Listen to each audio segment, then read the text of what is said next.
Halo teman-teman dari Car Vlog. Kalau ngomongin VW, gue pastinya keingetnya langsung kejuaraan rally. Karena VW telah berturut-turut juara di Dakar dari tahun 2009 sampai 2011 menggunakan VW Touareg Race. Sementara di WRC pun juga udah juara dunia beberapa tahun secara berturut-turut dari 2013 sampai 2016 menggunakan VW Polo WRC. Tapi yang akan kita bahas hari ini adalah sebuah VW yang ada di Indonesia, yaitu VW Tiguan Allspace.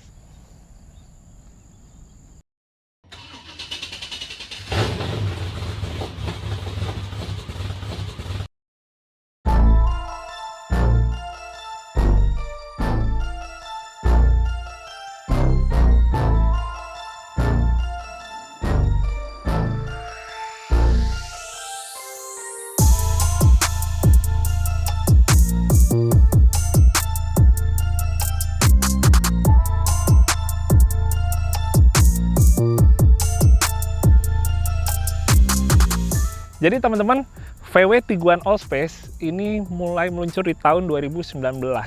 Yang ngebedain, kalau Allspace itu dia 7-seater. Tapi sebenarnya lebih pasnya 5+2 ya. Dimana kalau yang Allspace ini wheelbase-nya juga lebih panjang. Jadi kalau dibandingin sama yang 5-seater, dia itu wheelbase-nya lebih panjang sekitar 10 cm. Sementara overall bodinya juga lebih panjang, kurang lebih 20 cm. Dia masuknya kategorinya itu compact crossover SUV. Berarti kompetitornya kayak misalnya kalau Jepang tuh Honda CR-V, Mazda CX-5, terus Eropa kayak misalnya Peugeot 3008, Audi Q3, sampai BMW X3. Tiguan Allspace ini dia menggunakan basis sasis yang sama dengan beberapa model lainnya. Jadi dia sharing platform yang dinamakan Volkswagen Group MQB Platform. Jadi kalau untuk Tiguan Allspace, dia sama dengan Audi Q3. Tapi bedanya, kalau Q3 itu masih kita full import, tapi kalau Tiguan Allspace ini sudah dirakit di Indonesia. Memang di satu sisi pasti juga banyak mempertanyakan gimana ya secara kualitasnya, lalu juga untuk pengendaraannya kayak gimana. Tapi yang pasti sejauh ini yang kita tahu harganya bisa menjadi lebih menarik lagi di antara beberapa kompetitornya. Nah, sebelum kita ngomongin harga, mungkin juga teman-teman banyak yang udah tahu juga karena mobil ini udah sekitar 2 tahun ada di Indonesia. Jadi gue akan membahas beberapa hal yang menurut gue sangat menarik. Dan yang pertama, kita akan ngebahas segmentasi. Jadi menurut gue VW Tiguan itu cocok untuk para penggunanya yang pengen punya kendaraan crossover SUV yang anti mainstream. Dan kalau misalnya dia lagi pakai hari-hari di jalan, orang-orang di luar ngelihatnya tuh wah gitu, eye catching. Tapi bukan wah karena desainnya yang emang terlihat sangat luar biasa, tapi karena ini dia teman-teman, emblemnya VW. Jadi bukan masalah kemewahan mobilnya, bukan masalah karena ini mobil Eropa, tapi karena emang di satu sisi VW itu masih tergolong jarang beredar di jalanan ya, apalagi maksudnya untuk yang kendaraan modernnya ketimbang beberapa brand Eropa lain. Jadi kalau misalnya kita pakai SUV atau kendaraan-kendaraan baru yang bermerek seperti BMW dan Mercedes-Benz, itu di satu sisi emang masih mainstream hitungannya, karena emang populasinya yang lebih banyak di jalan. Tapi menurut gua kalau pakai VW, sebenarnya mau Tiguan atau enggak, asalkan dia masih mobil modern, itu masih boleh dibilang hitungan jari ya. Jadi begitu kita ngelihat ada di jalan, akan terasa lebih eye-catching. Nah teman-teman, selain itu menurut gue juga kalau orang yang pakai mobil seperti VW atau sebenarnya mobil-mobil Eropa lainnya, mereka lebih mikir untuk sekarang, bukan untuk jauh ke depan. Jadi yang gue maksud, mereka yang penting di saat itu mereka pakai, mereka dapat kenyamanannya, mereka dapat pengendaliannya yang luar biasa seperti biasanya mobil Eropa. Tapi di satu sisi yang masalah gimana harga spare partnya nih, atau misalnya resale value-nya gimana nih, emang nggak terlalu dipikirin. Ya emang bukan berarti cuek aja, tapi mereka tahu konsekuensinya bahwa untuk hal-hal tersebut memang tidak bisa seperti kendaraan Jepang. Yang kedua, kita akan ngebahas tentang harga.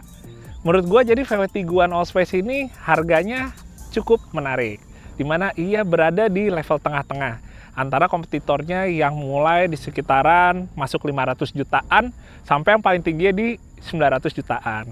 Kalau Tiguan Allspace ini di sekitar 600-an tengah ya, sekitar 640-an sampai 650-an, di mana itu udah cukup ekonomis untuk ukuran mobil Eropa, walaupun tetap masih lebih mahal dibandingkan beberapa kompetitor mobil Jepang. Jadi buat teman-teman yang pengen pakai crossover SUV Eropa, tapi dengan harga yang mungkin boleh dibilang menyesuaikan dengan kearifan lokal, ya berarti Tiguan Allspace bisa jadi salah satu pilihan teman-teman. Kembali lagi, pasti juga ada yang bilang mungkin mobil Jepang fiturnya ada yang lebih banyak walaupun harga lebih murah, tapi ya kayak gue bilang tadi lagi ya, kadang-kadang bukan fitur yang selalu dicari sama orang-orang yang pakai mobil Eropa. Mereka lebih mementingkan untuk pride ya, gengsi, kenyamanan berkendara, mungkin rasa lebih confident-nya juga bisa lebih meningkat kalau mereka bawa mobil Eropa. Jadi kembali lagi, bukan apa-apanya harus yang fiturnya paling banyak. Oke, assalamualaikum. Berikutnya kita akan membahas interior teman-teman. Jadi yang gue suka pertama sebenarnya adalah desain dari dashboard ya, terutama yang menurut gue masih tergolong simple, tapi elegannya dapet. Sebenarnya gue nggak terlalu suka yang interiornya itu terlalu banyak kombinasi warnanya, jadi gue lebih seneng yang kayak gini yang kurang lebih monokrom aja warnanya. Selain desain, kalau ngomongin build quality-nya, ini juga cukup surprise, karena walaupun ini rakitan lokal, tapi menurut gue sih lebih dari cukup sih ya. Jadi nggak kelihatan kayak emang ini mobil yang terlihat cheap atau murah secara materialnya. Nah, apa yang gue suka, pertama adalah si instrumen clusternya yang udah full digital. Kalau nggak salah ukurannya sekitaran 12 inch, dan juga head unitnya yang bisa ngatur segala macam hal, sampai juga untuk pengaturan dari fitur-fiturnya. Terus udah gitu teman-teman, dia itu ada yang namanya Dynamic Chassis Control, dimana itu adalah mode berkendara dari mulai eco, sport, sampai yang adaptif atau bisa di custom teman-teman. Selain itu buat AC-nya, ini AC-nya udah triple zone dan bisa diatur juga dari head unit, itu yang menurut gue cukup unik juga. Dan kalau kita ngomongin untuk joknya, di baris kedua dan baris ketiga ini saat dilipat itu menjadi rata. Jadi kalau misalnya kita mau taruh kasur gitu ya, saat kita lagi camping sama keluarga, itu juga bisa banget. Nah, ada satu hal yang sebenarnya menurut gue ya penting nggak penting juga, tapi ada di bagian belakang. Kita lihat ya. Jadi teman-teman, di belakang sini ada sebuah lampu yang bisa dicabut. Begitu dicabut, jadi senter deh, kurang lebih. Emang kalau dibilang terang juga biasa aja, nggak terlalu terang. Tapi yang lucunya, ternyata dia bisa ditempel di bodi. Ada magnetnya. Ya lumayan ya, buat kayak kita lagi camping-camping, atau mungkin ganti ban malam-malam. Tapi ya, semoga jangan sampai ya ada keadaan-keadaan kayak gitu. Tapi tetap aja ini jadi satu hal emergency yang menurut gue cukup praktis. Nah, berikutnya teman-teman, yang keempat, kita akan ngebahas untuk performa dan handling. Dan untuk hal itu, gue udah melakukan pengetesan duluan kemarin. Jadi kita lihat langsung gimana impresi menurut gue.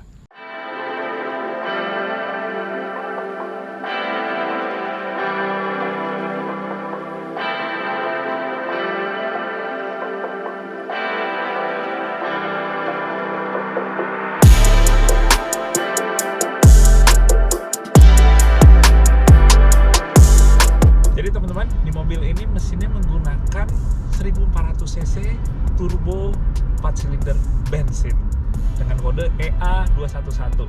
Kalau tenaganya itu sekitar 148 HP, torsinya 250 Nm.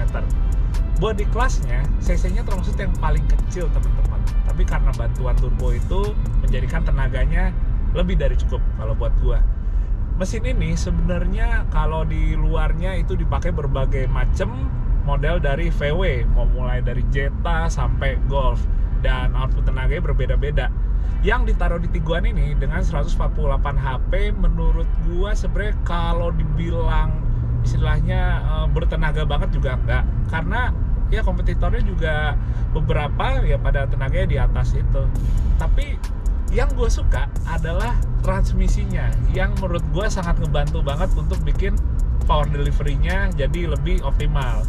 Jadi transmisinya ini bukan otomatis biasa teman-teman. Transmisinya itu disebutnya DSG atau Direct Shift Gearbox. Buat kita tetap seperti otomatis, tapi buat di gearboxnya itu cara kerjanya seperti manual. Jadi dia nggak pakai torque converter gitu ya, donat gitu kayak di mobil-mobil matic lainnya, tapi dia tetap menggunakan plat coupling kayak gearbox manual. Bedanya dia dual clutch, jadi plat couplingnya ada dua, sehingga tenaganya itu bisa lebih optimal saat kita melakukan perpindahan gigi. Jadi power loss-nya itu lebih minim teman-teman ketimbang kita pakai otomatis yang seperti biasa. Dia 6 speed dan seperti biasa kita tetap bisa pindahin untuk mode yang tiptroniknya ya, mau menggunakan pedal shift atau kita menggunakan shifternya. Nah teman-teman, sebenarnya yang paling gue suka itu justru malah handlingnya ya. Handlingnya benar-benar khas mobil Eropa yang di satu sisi sporty tapi di satu sisi juga nyaman. Nyamannya itu emang walaupun mungkin beberapa brand Eropa tetap masih di atasnya, tapi kembali lagi di sini apalagi dengan harga yang menurut gue sangat menarik, dan ini CKD sini surprisingly ya mengejutkan banget buat gue, dimana ternyata handlingnya itu masih emang benar-benar apa ya, mobil Eropa sejatinya ya. Jadi kalau gue compare sama beberapa mobil Jepang yang lain di kelasnya, gue sih tetap lebih megang handlingnya ini gitu.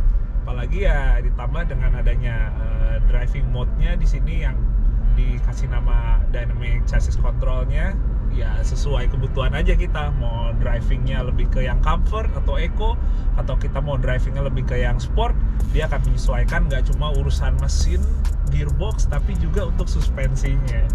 Jadi pas sport akan lebih keras handlingnya, tapi begitu kita pilih yang normal atau yang comfort gitu, kita akan mendapatkan suspensi yang lebih empuk tapi tetap stabil.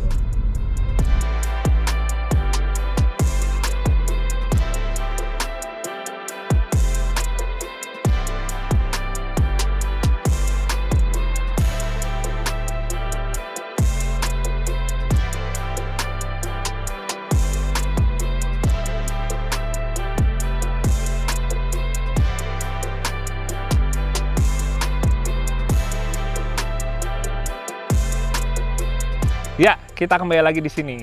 Dan yang terakhir teman-teman, gue akan ngebahas yang gue suka, yaitu fungsionalitas.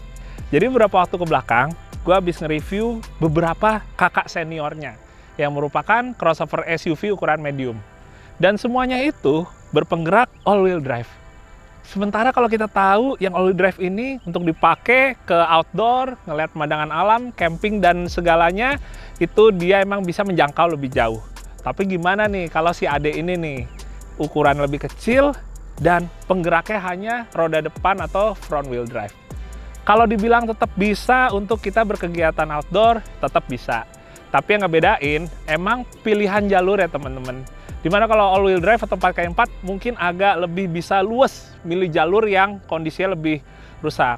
Tapi kalau pakai FWD seperti ini, kita harus cermat dalam memilih jalur. Pada intinya jalur off-road yang lebih padat dan lebih kering udah pasti akan lebih aman untuk kendaraan yang 4x2 ya.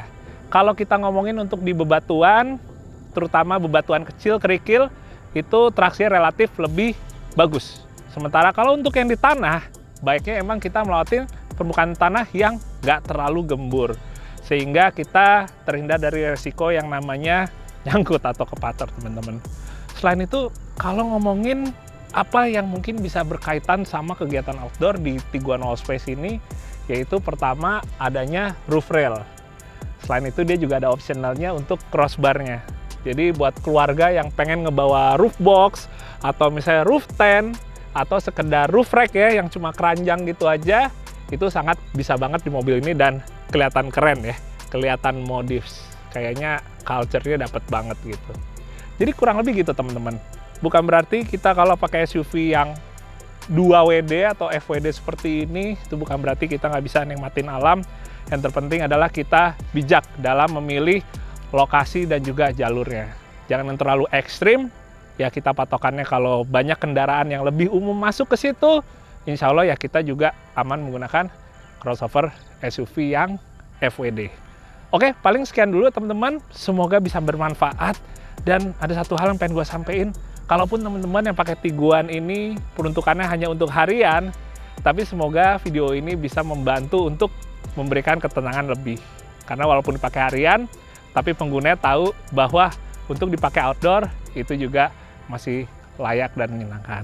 Oke teman-teman, sekian dulu kalau gitu. Gue doain kalian semua pasti ya sehat-sehat sekeluarga. Dan kita akan ketemu lagi di video The Car Vlog berikutnya. Oke, assalamualaikum, dadah.